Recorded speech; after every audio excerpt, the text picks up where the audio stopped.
সকলোকে নতুন এটা ভিডিঅ'লৈ মই স্বাগতম জনালো আজিৰ এই ভিডিঅ'টোত মই তোমালোকৰ লগত আলোচনা কৰিম এখন বুকৰ কথা বহুতে কমেন্টত সুধি থাকে এইচসি বৰ্মা ফিজিক্সৰ কাৰণে বিখ্যাত হয় তেখেতৰ এখন H C Verma concept of physics বুলি বুক আছে বিখ্যাত এই কিতাপখন বহুতে ইঞ্জিনিয়াৰিং এন্ট্ৰেন্সৰ কাৰণে লাগে নেকি সুধি থাকে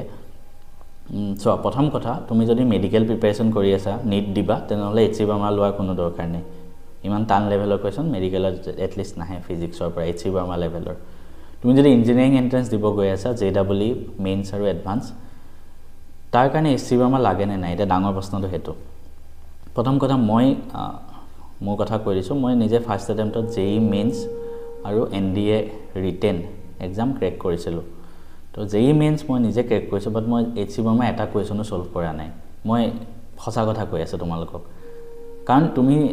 এইচসি বৰ্মা কৰাৰ আগতে তুমি কনসেপ্টটো জানিব লাগিব এইচসি বৰ্মাত বহুত টান লেভেলৰ প্ৰশ্ন আছে তুমি যদি ফাৰ্ষ্টতে গৈ এইচসি বৰ্মা কিতাপখন উঠাই লোৱা তোমাৰ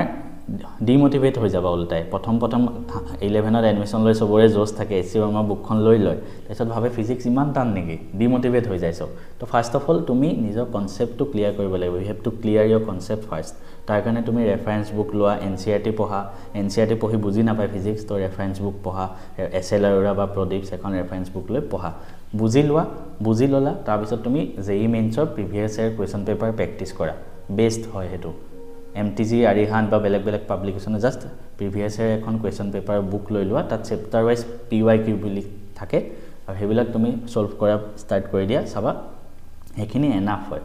তা হেখিনি যদি কৰিব পাৰিছা হেখিনি হৈ যোৱাৰ পিছত তুমি এইচসি বৰ্মালে সুইফট কৰিব পাৰা কিন্তু first of all NCERT then reference then PYQ এই গুটেখিনি হোৱাৰ পিছতে এইচসি বৰ্মালে তুমি যাবা এজন দাদা হিচাপে তোমালোকক মই এডভাইস দি আছো হয় এইচসি বৰ্মা ভাল কিতাপ হয় বহুত টান কিতাপ হয় আৰু জুনে এইচসি বৰ্মা কোৱেশ্চন কৰিব পাৰে কি জেই মেইনছ বা জেই এডভান্স ক্ৰেক কৰিব পাৰে সঁচা কথা কিন্তু সেই বস্তুটো একেবাৰতে তুমি ওপৰলৈ গুছি গলে তুমি বুজি নাপাবা না তলৰখিনি এতিয়া ধৰা তোমাক ক্লাস 1ত তোমাক এডমিশন দিলে মই যদি তোমাক মেট্ৰিকৰ এখন কোৱেশ্চন পেপাৰ দি দিও ক্লাস 1ৰ পলিটুক গৈ কিটো ভয় খাই যাব কি ভাবিব মেথছ ইমান টান নেকি ঠিক আছে তো সেম বস্তুটো ফিজিক্সৰ ক্ষেত্ৰত হয় 11ত জাস্ট এটা লৰা গৈছে হি ফিজিক্সৰ আগতে একো পঢ়াই নাই তাক তুমি এইচসি বৰ্মা এখন কিতাপ তুমি লৈ লোৱা তুমি ভাবিবা ফিজিক্স ইমান টান নেকি মই ফিজিক্স নপঢ়িম মই নোৱাৰিম একেতেও তো এটো কাৰণে সঁচা কথা কৈছো এইচসি বৰ্মা লবা অলপ দিন লোৱা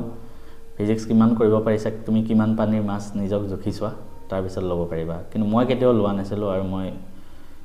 ভাল কিতাপ হয় কিন্তু মই নিজে লোৱা